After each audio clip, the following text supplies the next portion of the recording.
Rancaikek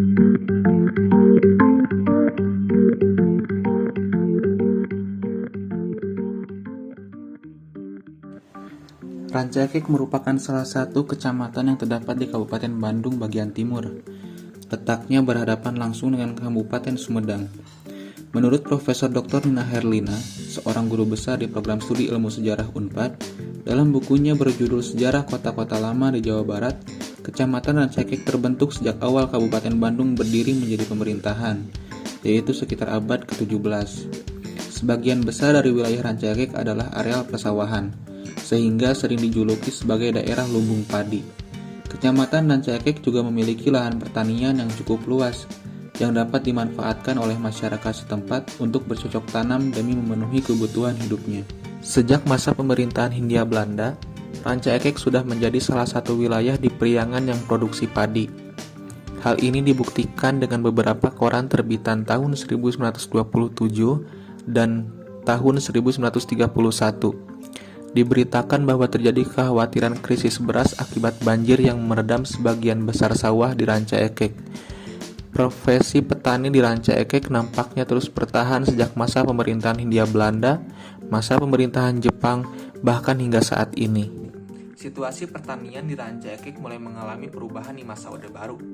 Pendirian pabrik industri tekstil PT Fornex Indonesia tahun 1976 dan PT Qualram tahun 1978 di Sumedang memberikan dampak yang begitu terasa, bahkan menjadi awal perubahan sosial, ekonomi, dan lingkungan di Rancaikek. Dari sisi ekonomi, dorongan untuk urbanisasi berkaitan erat dengan adanya kesempatan kerja dan peningkatan ekonomi masyarakat.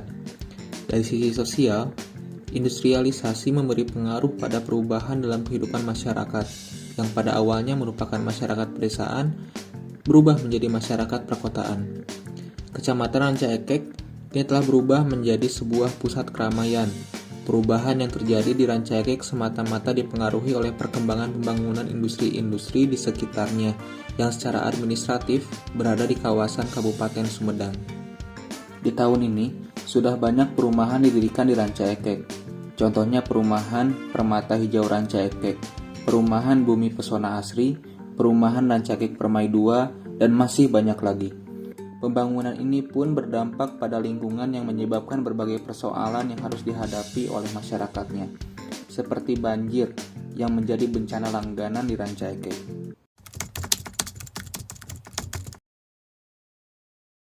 Banjir waspada, banjir jebol, tangguh jebol, enggal waspada, banjir agung. Allahu Akbar, astagfirullah, ya Allah.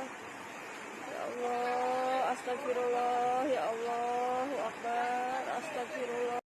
Kecamatan Rancaikek, Kabupaten Bandung pada Senin 15 November malam terendam banjir. Menurut informasi, banjir di Rancaikek terjadi sekitar pukul 19 waktu Indonesia Barat dan kembali surut sekitar pukul 2 waktu Indonesia Barat. Camat Rancaikek Baban memaparkan hingga kini belum terdapat data yang rinci terkait korban banjir, namun dari data sementara ada sekitar 1.000 kepala keluarga yang terdampak. Sebagai wilayah yang awalnya didominasi oleh persawahan, tentu kerusakan lingkungan di Rancaikek sangat terasa bagi para petani. Saya berhasil mewawancarai salah satu petani di Rancaikek, dan ternyata dampak yang dialaminya sangatlah berat, mulai dari meningkatnya ancaman gagal panen di musim hujan, menurunnya produktivitas juga kualitas padi akibat buruknya irigasi, serta keruhnya akibat limbah pabrik, dan yang terakhir adalah tidak adanya regenerasi petani.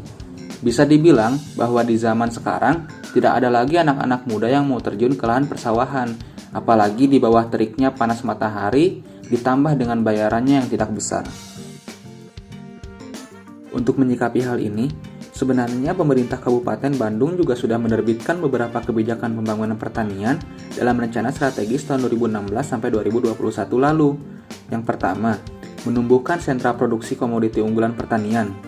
Yang kedua, memperluas jangkauan pemasaran komoditas pertanian unggulan. Yang ketiga, meningkatkan kapasitas dan kapabilitas kelompok tani.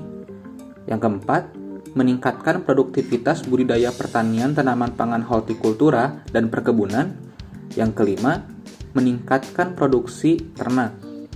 Selain itu juga pemerintah Kabupaten Bandung mengeluarkan program Kartu Tani yang berfungsi sebagai alat perencanaan kebutuhan pupuk serta alat penyaluran pupuk bersubsidi. Adapun pupuk bersubsidi yang disediakan adalah pupuk organik hasil pengembangan yang dilakukan oleh pemerintah dengan harapan dapat mendongkrak produktivitas dan kualitas dari berbagai komoditas tanaman yang petani tanam dan masih banyak lagi.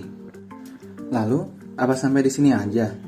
Tentu tidak. Pemerintah mau sampai jungkir balik pun akan kewalahan kalau stakeholder terbesarnya tidak bisa turut membantu. Siapa stakeholdernya? Tentu kita, masyarakat Rancaekek. Banyak cara yang bisa kita lakukan untuk saling bahu-membahu menyelesaikan berbagai persoalan ini, walaupun hal kecil. Tapi, kalau dilakukan oleh seluruh masyarakat Rancaekek, dampaknya juga akan sangat besar. Hal terkecil yang berdampak besar bisa seperti tidak membuang sampah sembarangan. Ada banyak sekali sampah-sampah plastik yang berada di sungai. Yang kedua, membeli beras maupun sayur-sayuran lain yang diproduksi oleh petani. Anak-anak muda juga dapat berpartisipasi dalam bentuk inovasi baru untuk menunjang produktivitas serta kualitas tanaman para petani.